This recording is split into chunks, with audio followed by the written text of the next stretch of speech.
Hello students, in this video we are going to continuing our chapter number 1 probability. Let's solve the sums. So in this video we are going to solve illustration number 13 which are based on permutation जो आप 11th standard में सीख चुके हो. Permutation के हिसाब से जो है वो प्रोबेबिलिटी की वैल्यू फाइंड करनी है. So let's start. Illustration number 13. Find the probability of getting R in the first place in all possible arrangements of each and every letter of the word रुतवा. रुतवा जो वर्ड है उसके arrangement इस तरह से करने हैं जिसमें R जो है वो फर्स्ट प्लेस पे हो. उसके पॉसिबिलिटीज़ यानी कि प्रोबेबिलिटीज़ हमें फाइंड करनी है. So first of all we have to find out n, क्योंकि प्रोबेबिलिटी फाइंड करने के लिए एज पर मैथमेटिकल मेथड हमें दो चीज़ें चाहिए which are m and n. So first of all we are going to find n. There are 5 letters R, U, T, V, A, Rutva in the word. These 5 letters can be arranged in 5 ways.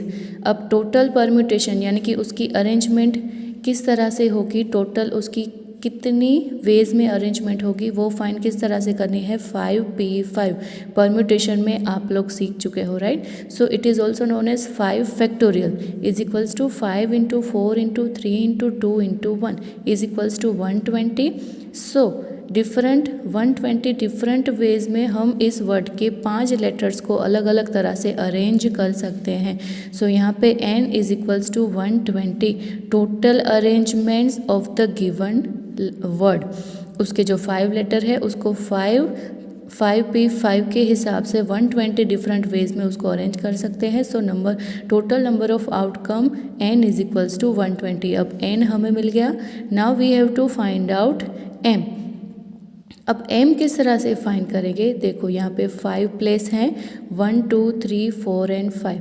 अगर हम favourable outcome of event A R obtain as follows. अब R first place पे हो और बाकी के जो letter है वो 4 प्लेस में अलग अलग तरह से अरेंज हो, उसकी हमें फेवरेबल आउटकम ऐसे कितनी वेज में हम उसको अरेंज कर सकते हैं.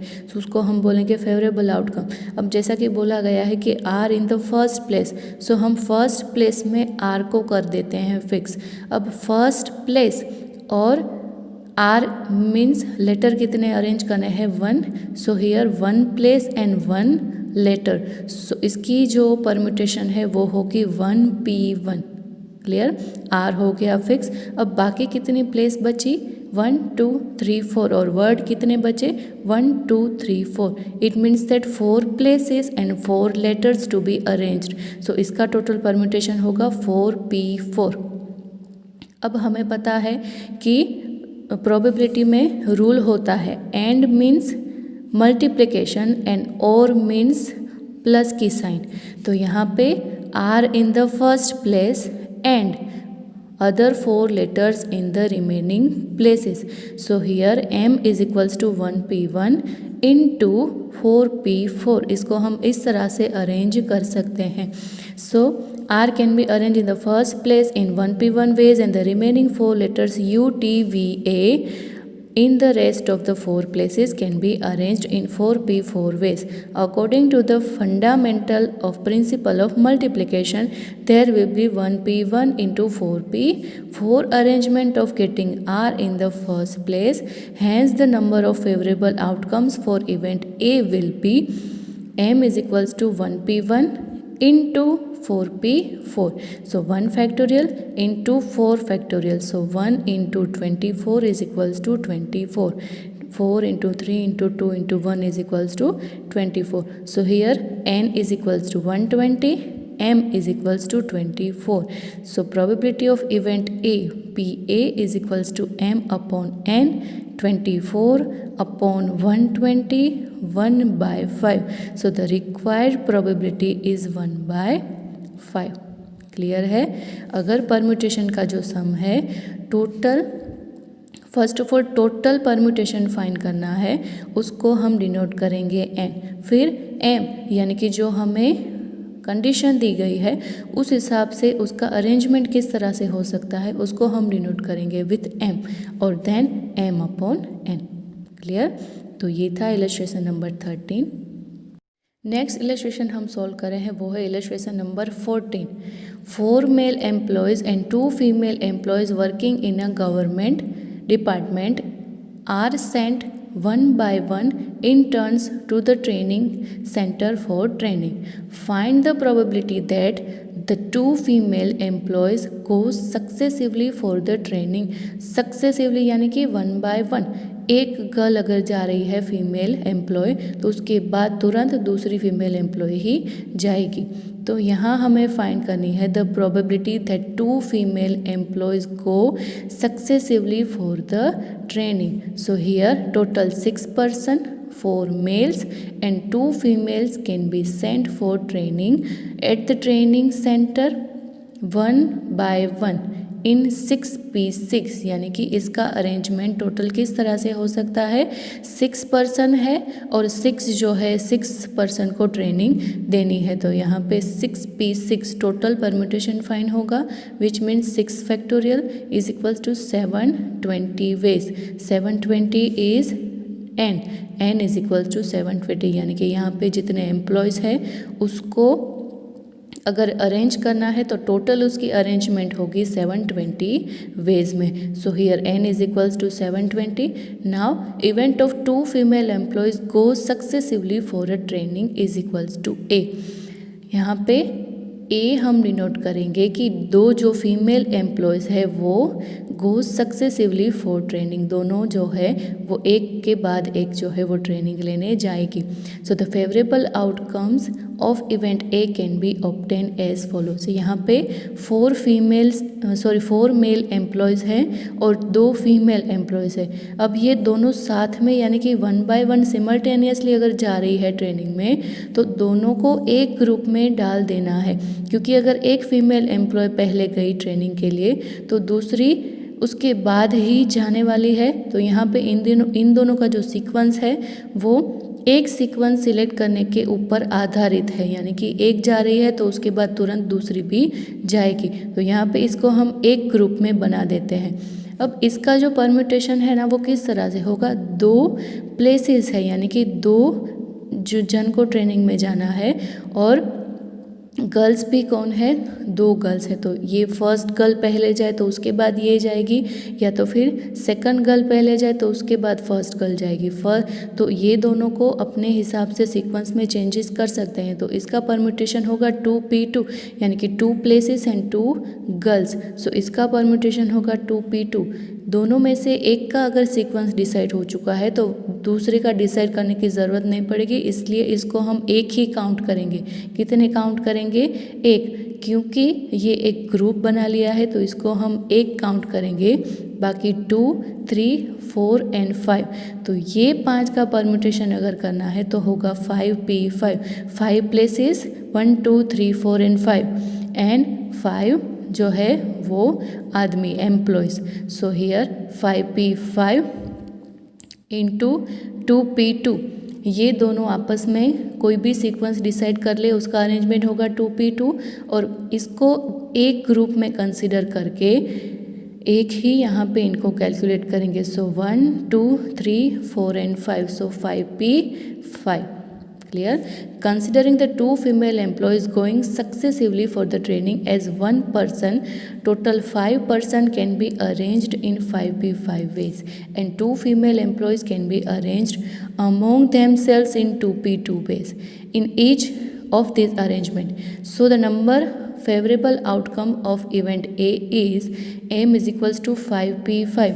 पाँचों में से कोई भी चला जाए पहले या बाद में उसको अरेंजमेंट हो सकता है, और 2 गर्ल्स है वो अपने हिसाब से 2P2 में अरेंज कर सकते हैं। So 5P5 into 2P2, so 5 factorial into 2 factorial, 120 into 2 is equals to 240। Here M is equals to 240, N is equals to 720। So as per the mathematical definition of probability PA is equals to M upon N।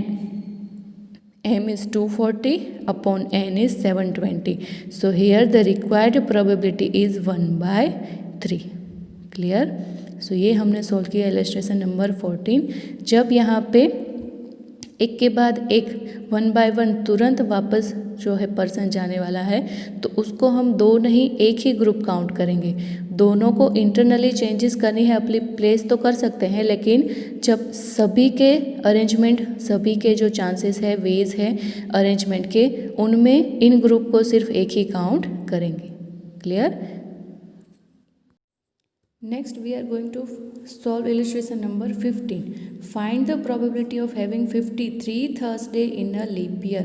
अब leap year में कितने days होते हैं? 360 days, right. सो हमें find करना है कि leap year में 53 थर्सडेज आने के चांसेस कितने हैं, प्रोबेबिलिटी उसकी कितनी है। So there are 366 days in a leap year where we have 52 complete weeks. किस तरह से?